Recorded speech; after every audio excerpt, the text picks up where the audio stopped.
Angles. An angle in standard position has basically three ways to describe it. It has the initial side here, terminal side here. This would be the positive angle, and this is the vertex. And then if I went around in the opposite direction, that would be the negative angle. So positive angles are counterclockwise. The negative angle is clockwise. Two angles share the initial side and the terminal side, so they are coterminal angles. Notice how my negative angle started here, ended here. That's the initial side of the positive angle that I drew. So those are coterminal angles. So find a positive and negative coterminal angle given theta is 42 degrees. So what I've done is I've approximated 42 degrees. The positive angle, it can't be the same angle, so I have to go all the way around and end there. So it has to have the same initial side, same terminal side. That means I went around once, 360 degrees, add 42 degrees, and my positive angle is 402.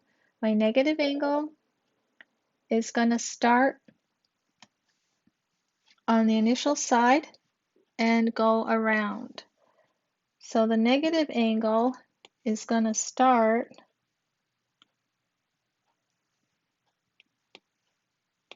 at the initial side and go around. So that means it's going to have 42 minus 360, so it's going to be a negative 318 degrees. Some angle symbols are theta, alpha, beta, and phi.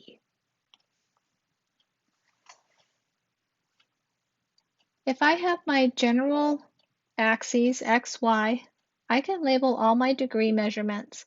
For my positive angles that start at 0 and go counterclockwise, I have 90 degrees at the top, 180 all the way around. If I keep going, I get to 270, and all the way around is 360. If I look at this in terms of radians, pi over 2 radians, pi radians, 3 pi over 2 radians, and all the way around is 2 pi. The conversion factors from radians to degrees is either 180 over pi or pi over 180. So if I want to convert 86 degrees to radians, I take the 86 degrees, put it over 1, and I'm going to use a conversion pi over 180 because my degrees will cancel. Degrees divided by degrees is nothing, and the pi is in terms of radians. So it's going to be 86 times pi divided by 180. Take my calculator out and do 86 divided by 180. I get 0.478. The pi is still there, and that's radians. If I multiply the whole thing out, like 0.478 times pi, I get 1.5 radians. If I want to convert 250 degrees to radians, same process, 250 degrees over 1, pi over 180. So it ends up being 250 times pi divided by 180. Again, take my calculator out. 250 divided by 180 is 1.389 pi radians, or if I multiply it all out, 1.389 times pi, I get 4.36 radians.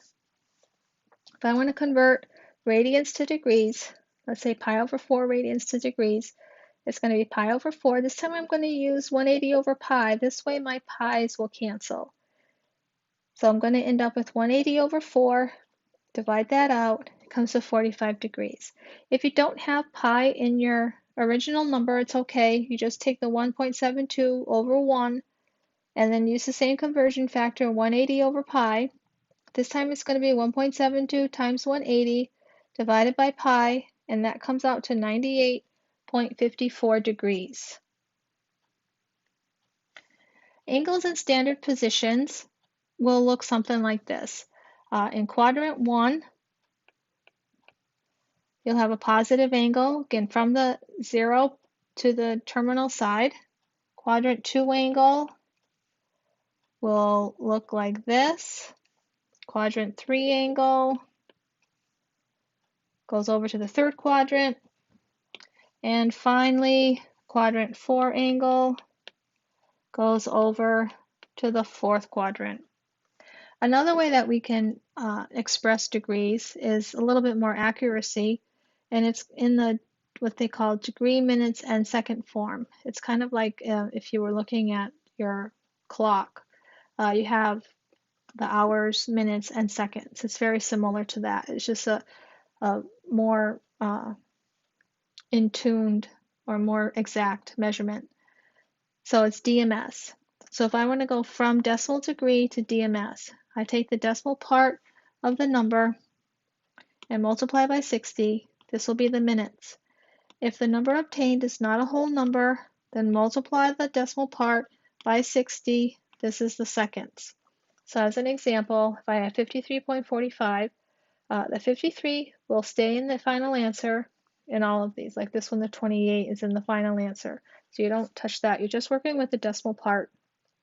Take the 0.45, multiply it by 60. That comes out to 27. There is no decimal part on this, so you're done. And the first multiplication is always your minutes. So when you write it out, instead of writing 53.45 degrees, you write it as 53 degrees, 27 minutes. Let's try this one.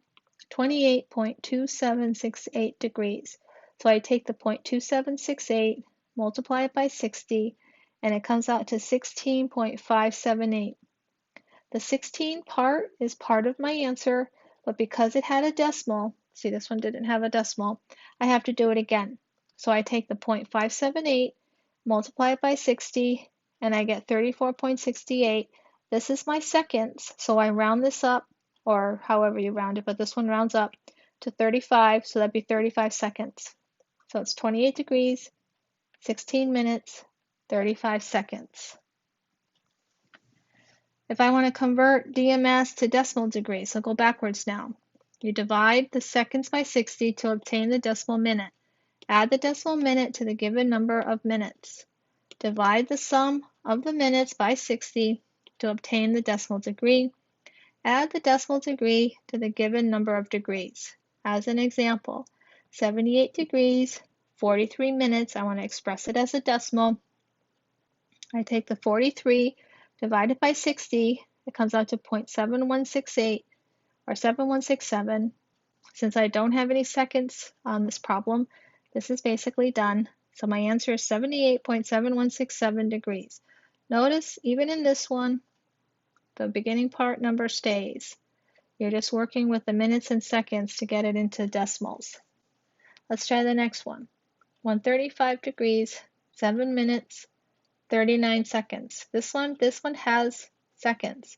So I take 39 divided by 60, and that gives me 0.65 minutes. Since I already have 7 minutes initially, I need to add that with the other 0.65.